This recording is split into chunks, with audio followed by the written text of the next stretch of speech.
নেতাজি সুভাষচন্দ্রর নাম খুব শুনি, কিন্তু নেতাজি সুভাষচন্দ্রকে যিনি নেতাজি বানিয়েছিলেন, যিনি নেতা বানিয়েছিলেন, যিনি উদ্বুদ্ধ করিয়েছিলেন, সেই আলেমে দ্বীন ভারত গুরু মাহমুদ হাসান দেওবন্দির নাম কিন্তু আমরা শুনি না। ভারতকে স্বাধীন করার জন্য মাল্টার জেলে ওনাকে বন্দী করা হয়েছিল। তিনি একজন আলেমে দ্বীন ছিলেন, দারুল উলুম দেওবন্দের তিনি মুহাদ্দিস ছিলেন, কিন্তু দেশকে বাঁচানোর জন্য, দেশকে রক্ষা করার জন্য আমাদের বুজুর্গরা জেল খেটেছেন, উদ্বুদ্ধ করেছেন। আচ্ছা, মহাত্মা গান্ধী, মহাত্মা গান্ধীর নাম আপনারা শুনেছেন। এই মহাত্মা গান্ধীকে সর্বপ্রথম 1 লক্ষ টাকা চাঁদা করে যে সংগঠন মহাত্মা গান্ধীর হাতে তুলে দিয়েছিলেন আর বলেছিলেন আপনি আগিয়ে থাকুন, আমরা আপনাদের সাথে আছি, সেই সংগঠনের নাম হলো জমিয়তুল উলামা হিন্দ। যেখানে যেখানে কালো এবং সাদা পতাকা একসাথে দেখবেন, এটা জমিয়তুল উলামা হিন্দের পতাকা। এটা ওই পতাকা যে পতাকা আল্লাহর রাসূল সাল্লাল্লাহু আলাইহি ওয়াসাল্লামের ছিল মক্কা বিজয়ের সময়। মক্কা যখন আল্লাহর রাসূল বিজয় করেন তখন ছিল এই ঝান্ডা। এটা শান্তির ঝান্ডা। আর সর্বদা জমিয়তুল উলামা হিন্দ দেশের জন্য, জাতির জন্য, সকলের জন্য তারা আন্দোলন করে এসেছে এবং আসছে এবং আসবে। এবং শত শত কেস সুপ্রিম কোর্টে জমিয়তুল উলামা হিন্দ মুসলমানদের পক্ষে লড়েন। এবং আসামের যে এনআরসি নিয়ে যে সমস্যা হয়েছিল, সেখানেও সুপ্রিম কোর্টে জমিয়তুল উলামা হিন্দ আগে আগে ছিল। আজকের আমাদের সমস্যা কি? ওয়াকফ নিয়ে একটা বড় সমস্যা আমাদের সামনে এসছে। ভালো করে কথাগুলো শুনি। আমরা মনে করেছি যে ওয়াকফ এর জন্য ওই ওলামারা আছে, কিছু মুসলিম সংগঠন আছে আমাদের, তারাই যা করার করবে, আমরা তো বেশ ঘরে বসে থাকবো। আমার ভাইরা, ওয়াকফ বিলটা কি?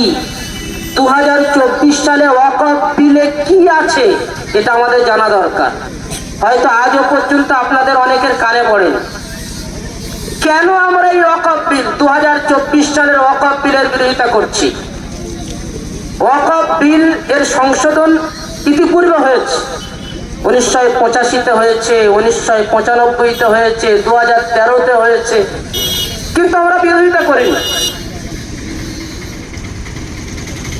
2024 সালে 8ই আগস্ট পার্লামেন্টে যখন বিল আসে, যখন আমরা জানতে পারলাম, তখন আমরা এই বিলকে প্রত্যাখ্যান করলাম এবং এই বিলের বিরোধিতা করেছি এবং আজও পর্যন্ত করে যাচ্ছি। কেন কেন আমরা এই ওয়াকফ বিলের বিরোধিতা করব? আচ্ছা, ওয়াকফটা কি একটু বুঝে নেন। ওয়াকফ হলো কোন সম্পদ কে আল্লাহকে সন্তুষ্টি করার উদ্দেশ্যে দিয়ে দেওয়া। ধরে নেন আপনি একটা জায়গা দিচ্ছেন আর বলছেন কি, এই জায়গাটা আমি মসজিদের জন্য ওয়াকফ করলাম, অর্থাৎ এই জায়গার আমি আর মালিক রইলাম না, মালিক হয়ে যাবেন আল্লাহ। যখন ওয়াকফ হয়ে গেল, আপনি মুখে বলে দিলেন, চাই আপনি রেজিস্ট্রি করুন চাই না করুন, সেটা আল্লাহর জন্য হয়ে যায়। কারোর অধিকার নেই ওই জমিটা দখল করার, ওই জমিটাকে পরিবর্তন করার, ওই জমিটাকে বিক্রি করার, ওই জমিটার ওয়ারিসান সূত্রে কেউ ওয়ারিস হবে, এর অধিকারও শরীয়তে নেই। ওর মালিক হয়ে যায় আল্লাহ।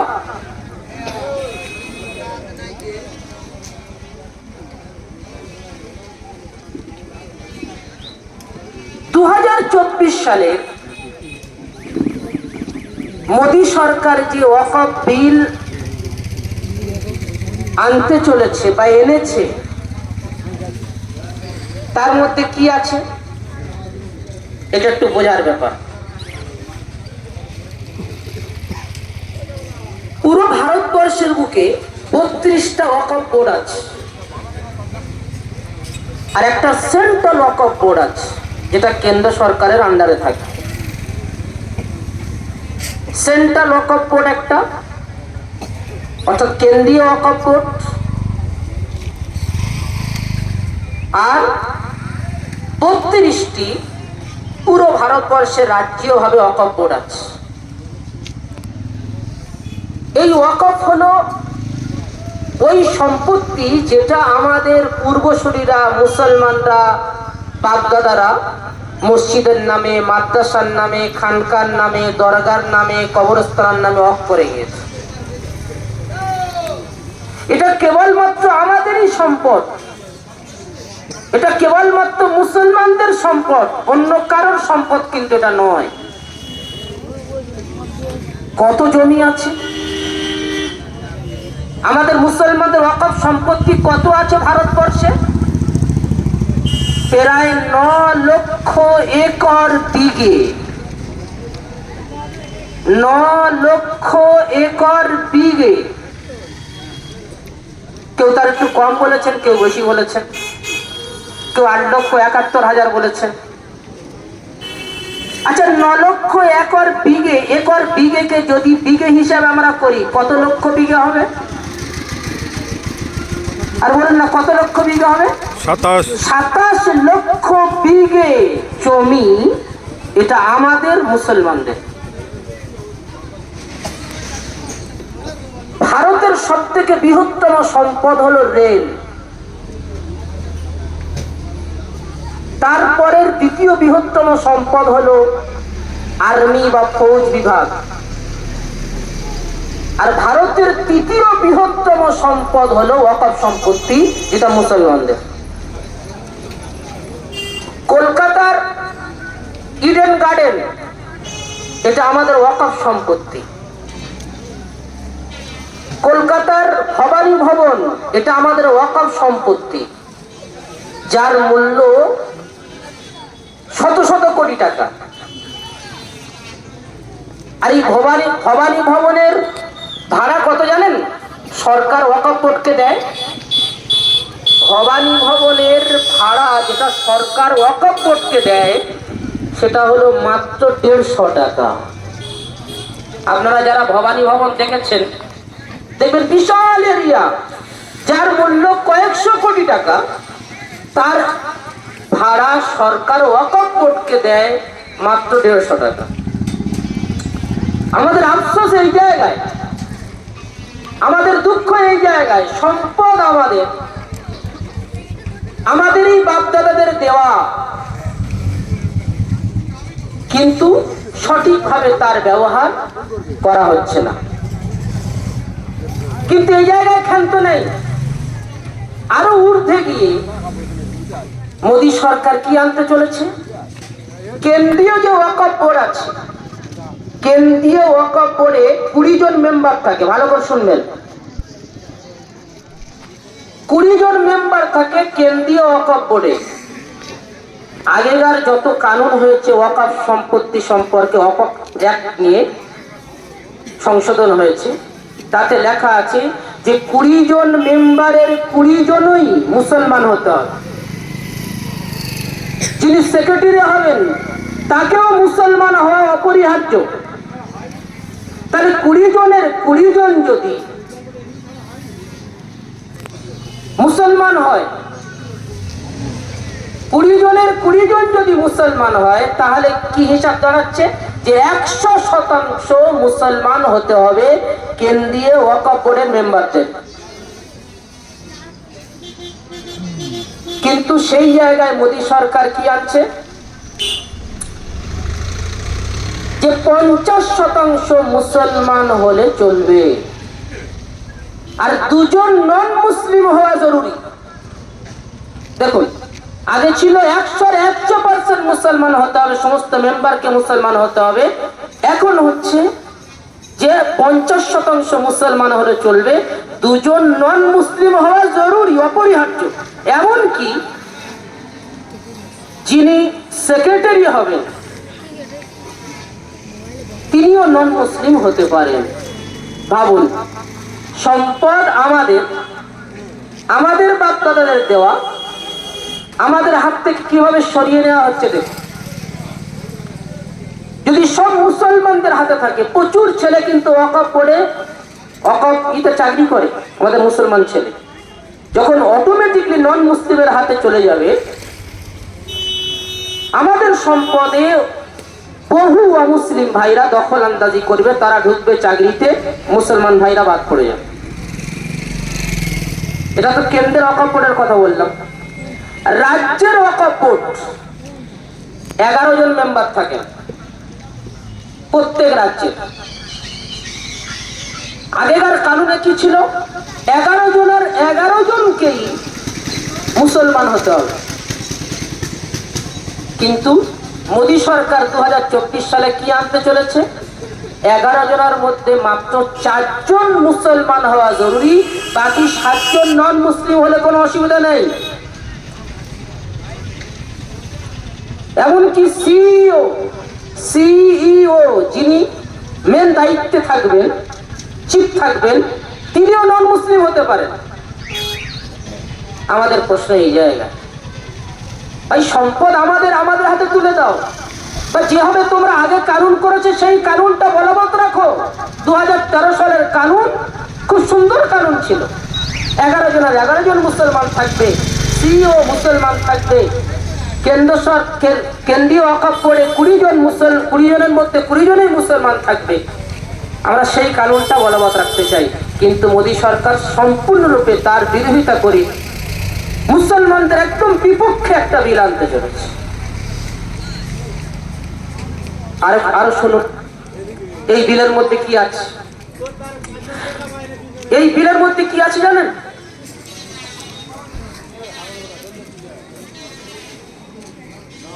শরীয়তের বিধান হলো ওয়াকফ যে কোনো ব্যক্তি করতে পারে, যে কোনো মুসলমান,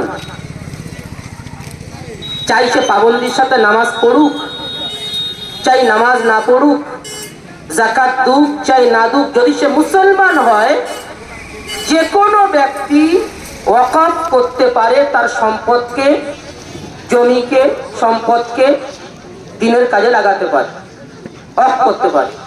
কিন্তু এই বিলের মধ্যে নতুন যে বিল মোদী সরকার আনতে চলেছে, সেই বিলের মধ্যে কি আছে? যে একজন ব্যক্তি ওয়াকফ তখন করতে পারবে যখন 5 বছর যাবত নিয়মিত সে নামাজের পাবন্দ হয়। পাবন,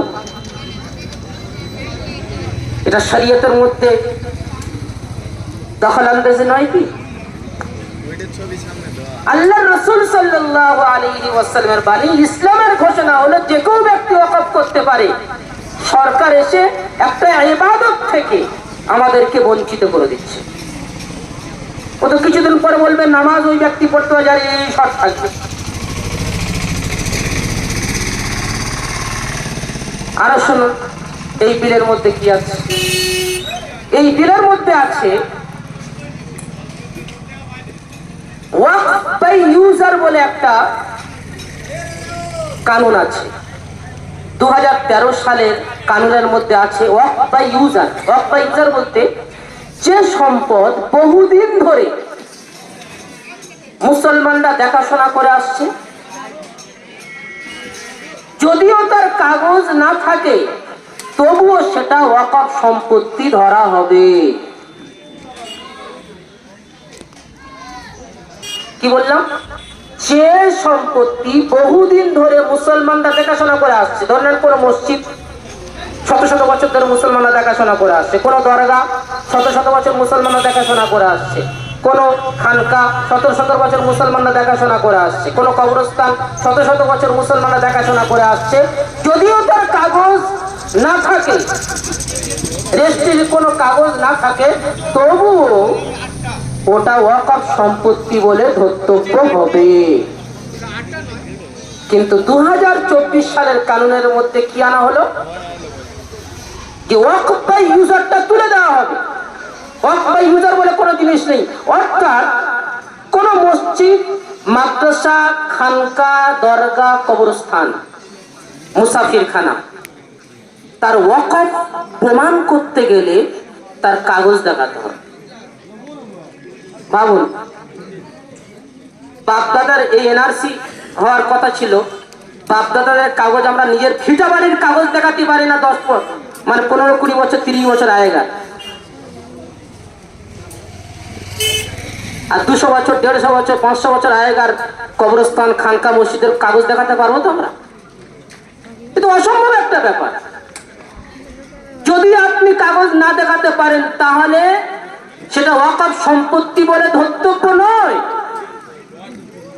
যদি ওয়াকফ সম্পত্তি বলে ধর্তব্য না হয় তাহলে এবার ভাবুন তো, কত মসজিদ, কত মাদ্রাসা, কত খানকা, কত দরগা, কত কবরস্থান আপনার হাত ছাড়া হয়ে যাবে। ভেবেছেন কি একবার? আমরা তো মনে করি যে যেভাবে সাধারণত আন্দোলন হচ্ছে সেই একটা এরকম একটা আন্দোলন। আমার ভাইরা, টুপি দেওয়া হয় মাথাতে, নামাজ পড়বেন আপনি মসজিদে, আপনার যদি মাথা না থাকে টুপি কোথায় দেবেন আপনি? আপনার মসজিদ থাকলে তবে তো, আপনার কবরস্থান থাকলে তবে তো আপনি দাফন করবেন। খোদা না খাস্তা, আল্লাহ না করুক, যদি এই বিল পাস হয়ে যায়, আমাদের পরের প্রজন্ম যারা আসছে, আমাদের বাচ্চারা, আল্লাহ জানে, হয়তো আমাদের লাশ নিয়ে তাদের মাথায় করে লাশ নিয়ে ঘুরতে হবে, কবরস্থান পাবে না। এটা কোনো মামুলি সাধারণ ব্যাপার নয়। আজকের জমিয়তুল উলামা হিন্দ থেকে শুরু করে মুসলিম পার্সোনাল ল বোর্ড থেকে শুরু করে বড় বড় মুসলিম সংগঠন সম্পূর্ণরূপে বিরোধিতা করছে যে এই বিলের A to Z কোনোটাই নেওয়ার নয়, সবটাই ইসলাম বিরোধী এবং মুসলমানদের বিরোধী বিল।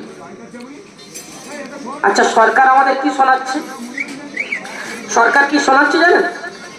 এটা তোমাদের কল্যাণের জন্য করছে। আচ্ছা,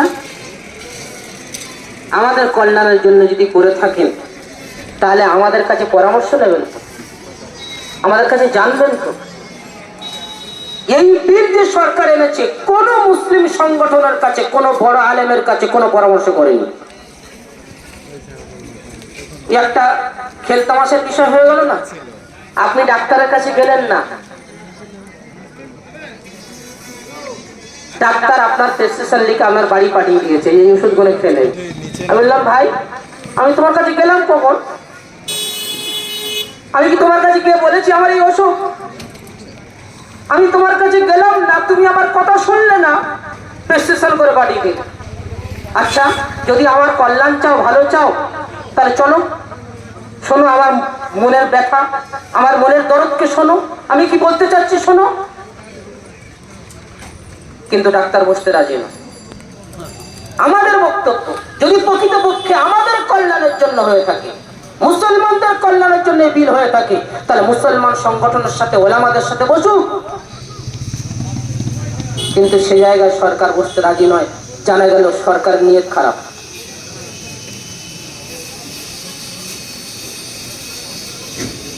আমার ভাইরা, এটাকে বোঝার চেষ্টা করুন।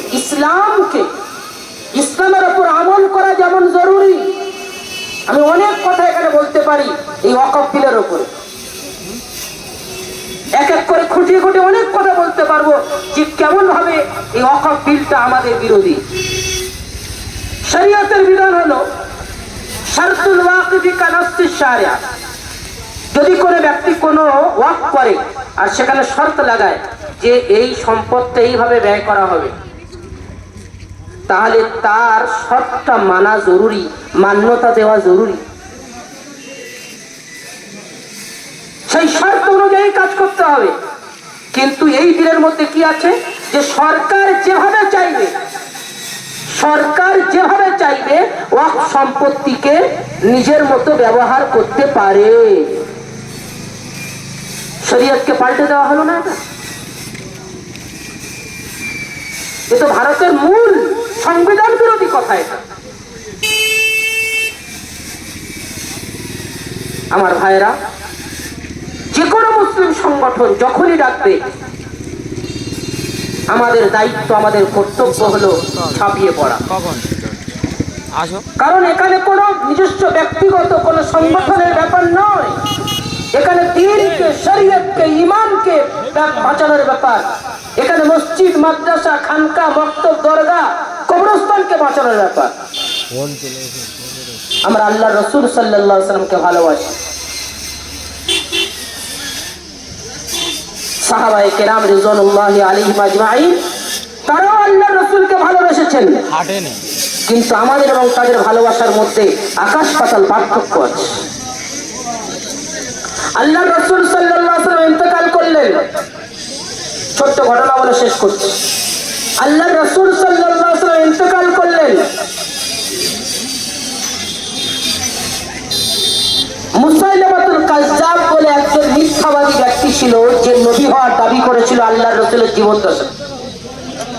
আল্লাহর রাসূল সাল্লাল্লাহু আলাইহি ওয়াসাল্লাম তার কাছে চিঠি পাঠিয়েছিল, মুসাইলামা, আমার উপর ঈমান আনো, আমি আল্লাহর রাসূল।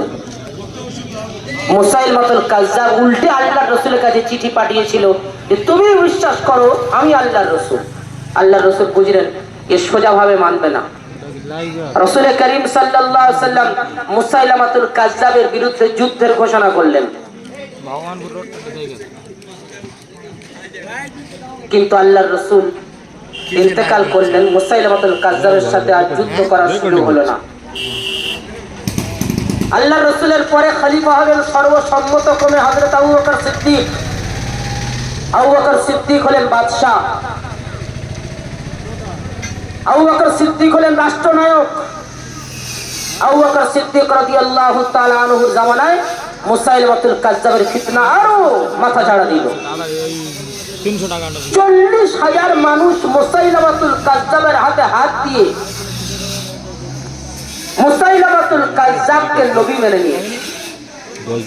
আল্লাহ রাসূল সবে যেতে পারলে দুনিয়া থেকে, 40,000 মানুষ মুসাইলামাতুল কাজ্জাবের হাতে হাত দিয়ে বায়াত গ্রহণ করে মুসাইলামাতুল কাজ্জাবকে নবী মানল। অপরদিকে একটা দল ইসলামকে ত্যাগ করলো, অপরদিকে মুসলমানদের একটা দল তারা যাকাত দিতে অস্বীকার করলো আবু বকর সিদ্দিকের হাতে। আবু বকর সিদ্দিক রাদিয়াল্লাহু তাআলা আল্লাহর রাসূলের প্রেমিক ছিলেন। তিনি জানতেন যে ইসলামের উপর আমল করা যেমন জরুরি, ইসলামকে হেফাজত করা, বাঁচানো তদ্রুপ জরুরি। আবু বকর সিদ্দিক রাদিয়াল্লাহু তাআলা ভাবলেন যদি ফিতনাগুলো দমন আমি না করি তাহলে ফিতনা আরো মাথা চাড়া দেবে। রাসূল করিম সাল্লাল্লাহু আলাইহি ওয়াসাল্লাম ওই সাহাবী আবু বকর সিদ্দিক তখন দ্ব্যর্থহীন ভাষায় ঘোষণা করলেন, আইন কাসুদ্দিন ওয়া আনা হাই, দিনের মধ্যে কোনো দুর্বলতা আসবে, কমি আসবে, আবু বকর সিদ্দিক জীবিত থাকবে, হতে পারে না। মুসাইলামাতুল কাজ্জাবের সাথে আবু বকর সিদ্দিক রাদিয়াল্লাহু তাআলা যুদ্ধ করলেন। যুদ্ধে মুসাইলামাতুল কাজ্জাবকে পরাজিত করে আবু বকর সিদ্দিক রাদিয়াল্লাহু তাআলা জয়ী হলেন। অপরদিকে যারা যাকাত দিতে অস্বীকার করছে, আবু বকর সিদ্দিক বললেন আমি তাদের বিরুদ্ধেও যুদ্ধ করব। ওমর রাদিয়াল্লাহু তাআলা বললেন কাইফা তুকাতিলুন নাস ওয়া ক্বাদ ক্বালু লা ইলাহা ইল্লাল্লাহ, আপনি কেমন করে তাদের সাথে যুদ্ধ করবেন অথচ তারা তো কালিমা পড়ে, তারা তো মুসলমান। যাকাত আপনার হাতে দিচ্ছে না ঠিকই, কিন্তু তারা তো মুসলমান, আর আল্লাহর রাসূল মুসলমানদের সাথে যুদ্ধ করতে নিষেধ করেছেন। রাসূল করিম সাল্লাল্লাহু আলাইহি ওয়াসাল্লামের পানি হযরত ওমর ফারুক আবু বকর সিদ্দিককে বলছিলেন, বোঝাচ্ছেন, কিন্তু আবু বকর সিদ্দিক রাদিয়াল্লাহু তাআলা বললেন লা উকাতিলান্নাহুম, আমি অবশ্যই তাদের বিরুদ্ধে যুদ্ধ করব। মান ফাররাকা বাইনাস সালাতি ওয়াজ যাকাত, যারা নামাজ পড়বে যাকাত দেবে না, নামাজ এবং যাকাতের মধ্যে পার্থক্য করবে, আমি তাকে কোনোদিন আমি মেনে নিতে পারবো না।